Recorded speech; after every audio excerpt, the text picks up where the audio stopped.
Good afternoon, everybody. This is Josh back here with another video.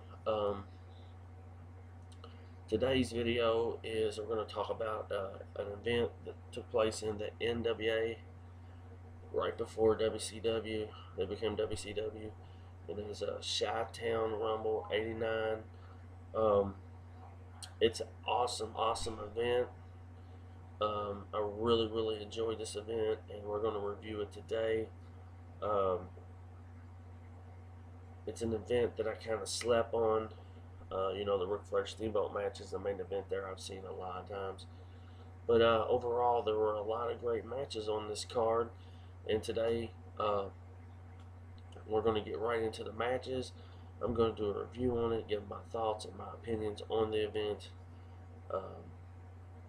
So let's get right into it. The opening, the opening match on the card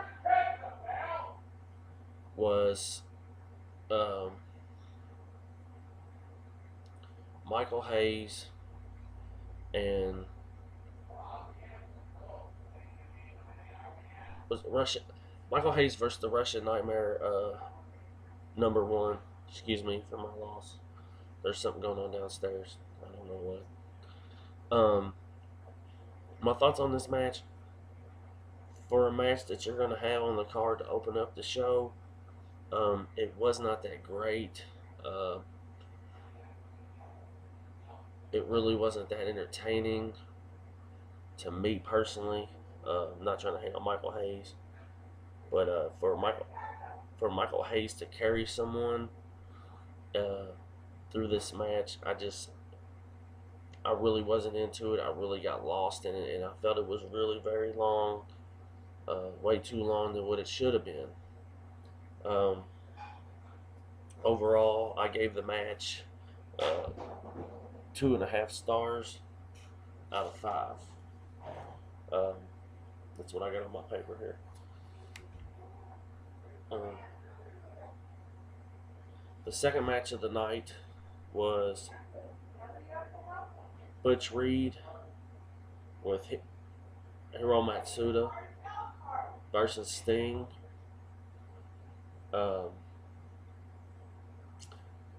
This was a pretty good match. It was early in Sting's career.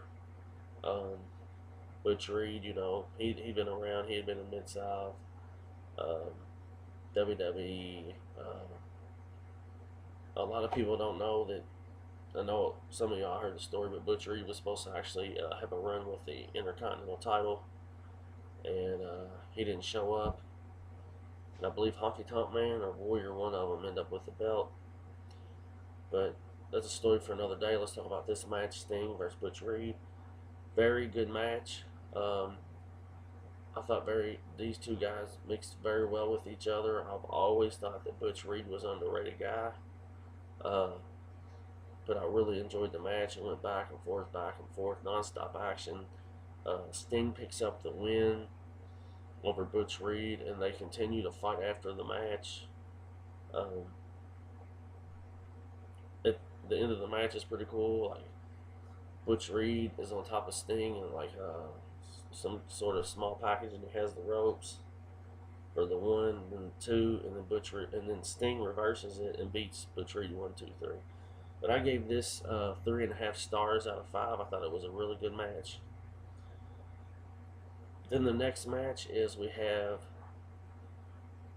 Jim Cornette's Midnight Express versus Paulie Dangerously's Midnight Express, which is Jim Cornette's is Stan Lane and Bobby Eaton versus Paulie's Midnight Express, which is Randy Rose and Jack Victory. Paul Heyman and Jim Cornette are also in this match. This was a very good match, believe it or not. Jim Cornette and Paul Heyman are just beating the crap out of each other in the ring. Everything you want in a wrestling match was in this match, and I gave this match 4.5 stars out of 5. Yes, it was that good, even though you may think it's not that good, and it doesn't sound like it could be good, but it is very good. If you get the opportunity, go watch it. Then the next match we have um, Rick Steiner with Scott Steiner. Rick Steiner, this is when he, towards the beginning of his career, when he was acting like he was kind of crazy. He wore the wrestling earmuff deal, ear guard, uh, versus Mike Rotunda for the TV title. Um, this was a superb match. From a wrestling standpoint, wow, unbelievable. Rick Steiner, All American from Michigan, Mike Rotunda, IRS, however you may know him, All American wrestler from Syracuse. They go. This is for the television title, and they go hard in this match. Man, they a lot of wrestling moves, a lot of psychology, a lot of back and forth, everything you need. In the end, um, Rick Steiner does like a belly to belly suplex backwards, kinda, and he falls on his back. No, my bad, it's a sleeper, and he falls back, and he's laying down, and Mike Rotunda's on top of him, and Rick Steiner thinks he's won from the sleeper hold, but in the reality, Mike Rotunda gets the win because Rick Steiner's shoulders are down, and Mike Rotunda's on top of him, and Mike Rotunda wins the television title. Kevin Sullivan interfered in this match and told Rick Steiner that he was going to take his dog. So it kind of messed everything up for Rick Steiner mentally in the match. And Mike Rotunda gets a win, but it was a great match. I gave it also 4.5 stars out of 5. On from there, we go to the U.S. title match. We have challenger Lex Luger versus U.S. champion Barry Windham. Barry Windham carried Lex Luger through this entire match. It wasn't one of the better matches that I had seen. Really not a whole lot to talk about in this match. Lex Luger picks up the win and wins the United States Championship. And that's kind of how that one will go. But decent match. I gave it 4 stars out of 5.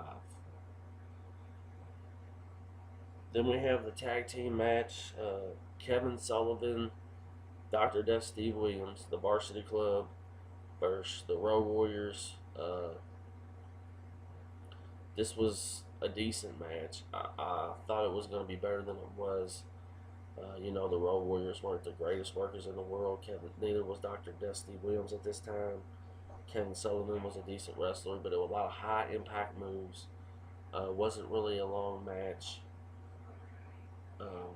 The Road Warriors would win and go over with Paul Ellery, and pretty decent match. I gave it 3.5 stars out of 5. Then we go to the main event for the NWA World Title. Ric Flair, the champion, versus Ricky Steamboat.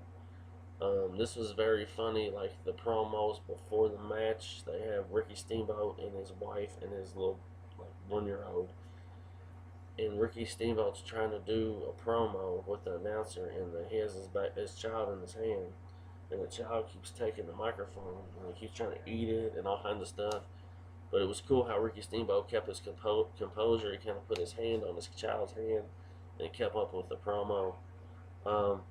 This match, without a doubt, was amazing. One of the best matches I have ever seen in my life, period, anywhere.